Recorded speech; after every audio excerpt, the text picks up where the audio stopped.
Hello বন্ধুরা, বোনের বিয়ের গায়ে হলুদের ব্লগটা নিয়ে চলে এলাম। তো দেখো, গায়ে হলুদের দিন সকালে সুন্দরভাবে আমি রেডি হয়েছিলাম হলুদ শাড়ি পরে। তারপরেই তোমাদের সাথে শেয়ার করছি, বোনের বাড়িতে ছাদের উপরে এরকম সুন্দরভাবে ডেকোরেশন করা হয়েছিল। এখানে রাতে বিয়ের অনুষ্ঠানটা হবে, দেখো তোমাদেরকে দেখাচ্ছি। আর এখানে হবে গায়ে হলুদের অনুষ্ঠান। তারপরেই দেখো, নিচে এসে দেখি পুরোহিত মশাই চলে এসেছেন। উনি তখন ওনার বিয়ে মানে দুপুরে যে নান্নি মুখটা হয়, ওই সমস্ত কিছু কাজগুলো উনি আস্তে আস্তে এগিয়ে রাখছেন, যেহেতু কিছুক্ষণ পরেই গায়ে হলুদের পরে নান্নি মুখ হবে। আর এখানে চলছে ফটো সেশন করছে কারা? আমার বোনের স্কুল ফ্রেন্ডরা। দেখো, ওরা এসে গেছে সকালে। সকলে সেদিনকে হলুদ শাড়ি পরেছিল। আর ফটো মাস্টার হলো এই যে প্রীতি সুন্দরভাবে সকলের ফটো তুলে দিচ্ছে। তোমরা আগের ব্লগে দেখেছো যে প্রীতি খুব সুন্দর ফটো তুলতে পারে। দেখো, সকলের ফটো তুলে দিচ্ছে। আমাদের সকলেরই আবদার ছিল ওর কাছে যে আমাদের ফটোগুলো কিন্তু তুই তুলে দিবি খুবই সুন্দরভাবে। আর আমি ওকে বলছিলাম যে তুই না প্রফেশনটা চেঞ্জ করে ফেল, যে তুই ফটোগ্রাফার হয়ে যা। তারপরে দেখো, এই যে পুরোহিত মশাই এখানে সমস্ত কিছু রেডি করে রাখছেন। আমিও একটু আলপনা দিয়ে রেডি করে দিয়েছি। পুরোহিত মশাই বলেছিলেন আমাকে একটু আলপনা দিয়ে দিতে। আর এখানে সমস্ত ভাই বোনেরা হলুদ পাঞ্জাবি পরে, হলুদ শাড়ি পরে একদম রেডি হয়ে গেছে গায়ে হলুদের জন্য। তারপরেই চলে আসে তত্ত্ব, গায়ে হলুদের তত্ত্ব ছেলের বাড়ি থেকে। আর দিদিভাই দেখো সুন্দরভাবে উলুলু দিচ্ছে। এই যে দেখো, তত্ত্ব এসেও গেছে আর ছাদে সুন্দরভাবে সাজিয়ে রাখা হয়েছে। দেখো, তোমাদের সাথে শেয়ার করছি, সুন্দর সুন্দর তত্ত্ব চলে এসেছে। আর সকলে মিলে হাতে হাতে ধরে ছাদে রাখা হলো। আর এই যেখানে বড়বউও রাখা আছে। দেখো, তারপরেই না বোন বসে পড়ে গায়ে হলুদের জন্য।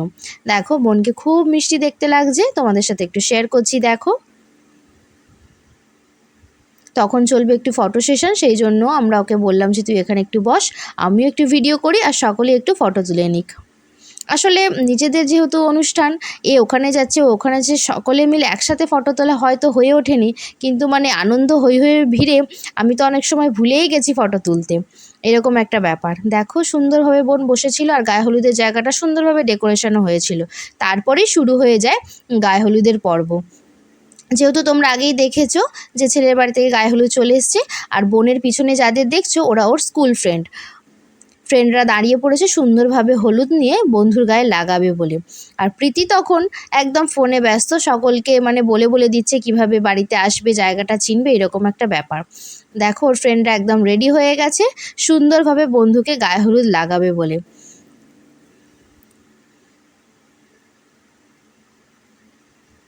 আর সকলেই হলুদ শাড়ি পরেছে। আর এখন তো এটা ট্রেন্ডিং যে গায়ে হলুদ মানে হলুদ শাড়ি, হলুদ ফুল, হলুদ ডেকোরেশন।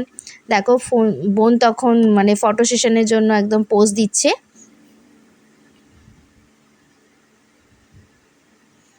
আর সকলেই না ওখানে তখন ভিড় করে দাঁড়িয়েছিল। দেখো, তোমাদের ভিড়টা জাস্ট দেখাচ্ছি, এত পরিমাণে ভিড় হয়ে গেছে।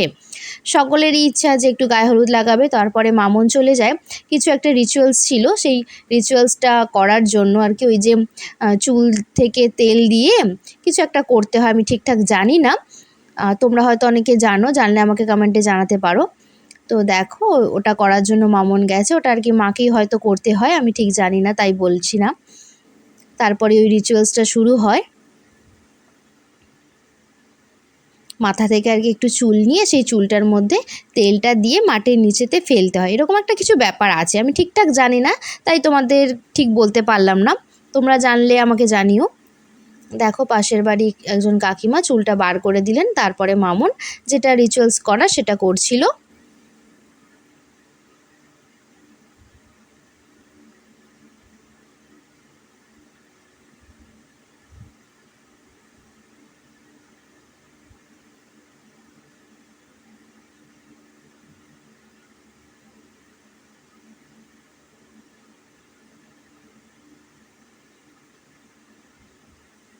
তারপরেই দেখো, প্রীতি চলে যায়, ওর বেস্ট ফ্রেন্ড হচ্ছে প্রীতি, বোনের বেস্ট ফ্রেন্ড, ও চলে যায় আগে গায়ে হলুদ লাগাতে সুন্দরভাবে। তারপরে সকলে 5 জন মিলে চলে যায় গায়ে হলুদ পর্ব শুরু করার জন্য।